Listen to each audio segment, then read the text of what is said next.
In the theosophical tradition, they have this idea that there's a first sort of principle, which is that this is a boundless, immutable principle from which all things emanate, and upon which no thought, no consideration can speak to it. In the Taoist tradition, it's said that the Tao, which can be named, is not the true Tao. And yet we find ourselves continually speaking and continually trying to address what it is that is this absolute source of all things. I think sometimes it's good enough for us to just recognize that, to recognize that there is a boundless principle, there is that from which all has come, to which all returns in regular sort of cycles, that that's something that in and of itself can have an effect on our consciousness, on our awareness. But to think that we can ever describe it, it's been the bane of many, many great minds who have felt that without being able to describe, without being able to capture it in words, that somehow it's not real. And so that's something I think that is more to be avoided than to be embraced. In this philosophy, it is believed that in the ultimate sense, there's only one thing, one vital principle, the one life. And some people call it God, others Brahma, others Vishnu. Whatever term we use for it, there's this underlying belief in a fundamental living singularity. And that living singularity is inclusive of everything. And that one life, for reasons that we can't fathom, manifests itself in and as cosmos. So it's not God and creation, but God as creation.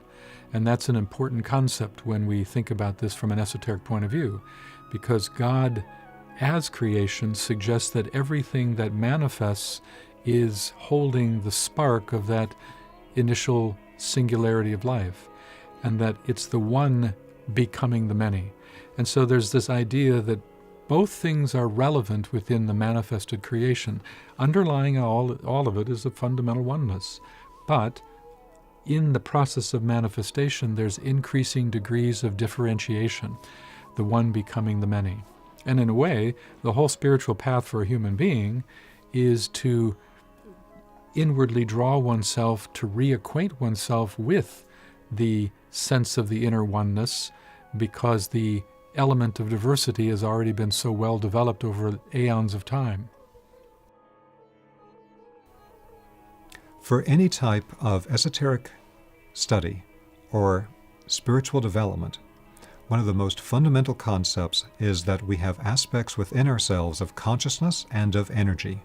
In the classical Indian Vedic tradition, this was understood as Shiva, the immovable center, that is the pure field of consciousness, and then Shakti, the divine moving power of God, who is dancing, moving always around that center and creating everything in the world. It's this divine dance of the creative force moving around the center, of our pure consciousness being expressed through energy, that's a key for understanding practical work with esoteric realities. In the Yoga Sutras of Patanjali, there are a number of profound things that are said, but one of them talks about the nature of embodied existence, which is to say that there is this world, really it's the entire universe. There's this polar sort of nature that it embodies, and spirit and matter are these two poles. They're polar, but at the same time there's no point in the universe where they are not completely bound together. So whether it's spirit, whether it's matter, they each have their expression through each other. And one of the things that's said in this the language of the Yoga Sutras, it speaks about spirit as Purusha.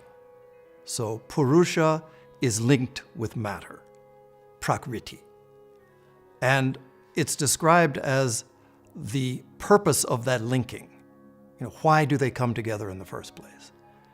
And the way it's described in those sutras, and I'll be paraphrasing, is that the purpose of the coming together of Purusha and Prakriti is for the unfoldment of the powers inherent in spirit, or Purusha, and the recognition in matter of also those latent powers that are specific to matter.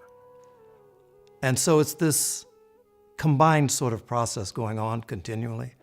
It's also described as a blind man and a man who cannot walk.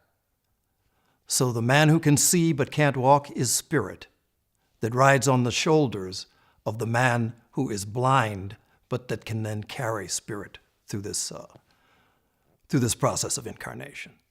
So they're linked together at every point, but it's the nature of the human being to evolve the spiritual dimension. And it's something that doesn't happen in isolation. I think very often people have the idea that the ideal is to somehow completely be absorbed in spirit, which so long as there is a manifestation, so long as there is a universe, the two are always somewhat interlinked. But I think the process that we're involved in for this human period is really one of unfoldment of deeper layers of consciousness, which necessarily means a closer embrace of the spiritual aspect, for the purpose of also enlightening matter. So really, I think when we do it right, it's not just about becoming enlightened so that we can have a wonderful time on the beach of spirituality, but rather that we can do that for a specific purpose, which is to uplift the level of all beings. We're not just here functioning alone. And it's also very important because all of the different traditions would say that not only are we not doing it for ourselves, but we're not doing it alone either, in the sense that there are very great beings who have been here on this earth, the great spiritual masters, who, if what they say is correct, it's something that they are in some sense ever present and also very much a part of our being.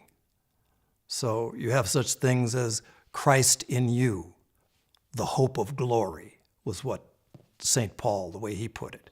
So there's this Christ consciousness that is within each and every one of us if we can access it. The Buddha nature is the same thing.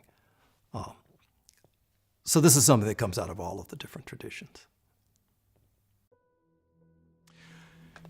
You know, in the cosmology of esotericism, there's this understanding that the one has become the many, which we've talked about in the past. The one becomes the many. But that one, as it becomes the many, it's not a random outpicturing, it's an intelligent outpicturing. And that everything that unfolds is because an intelligence is supporting that unfoldment.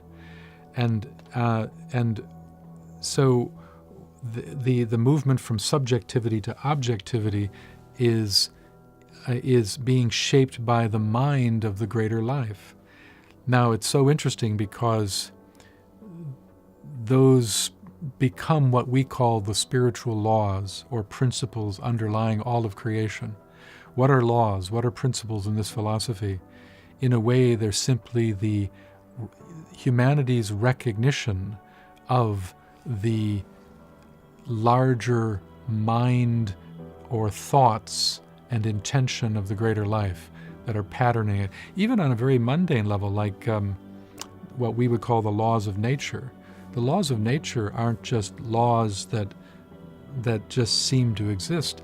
They represent the outpictured thought of the greater life that we're all mere cells within. So a law, a spiritual law, and even a physical law is just the product of a thinker. And in this case, it could be the thinker that is the entity that ensouls the earth, could be a greater thinker that's ensouling the whole solar system, could be a much greater thinker that's ensouling the whole galaxy. That's called a galactic logos. So there's this relativity of greater lives and that there's this whole notion of hylozoism as well.